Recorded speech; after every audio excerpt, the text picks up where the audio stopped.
আমরা লোকের কাছে শুনেছি বাবা লোকটা খুব সরল, পরিশ্রমী, কিন্তু বুদ্ধি ততটা ধারালো নয়।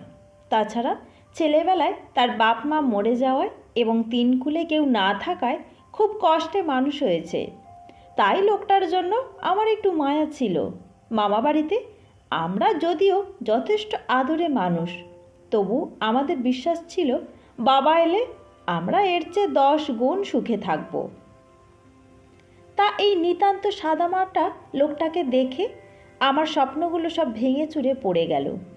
রূপকথার বাবা তো এ নয়, এ নিতান্তই গণেশ খুড়ো কি রাম জ্যাঠা কিংবা হারাধন দাদুর মতো আর একজন, আলাদা কিছু নয়। ঘামে বাবার পাঞ্জাবিটা ভেজা ভেজা, গাড়ির নোংরা লেগেছে তাতে, গালে দুদিনের দাড়ি খোঁচা খোঁচা হয়ে আছে। বাবা আমাকে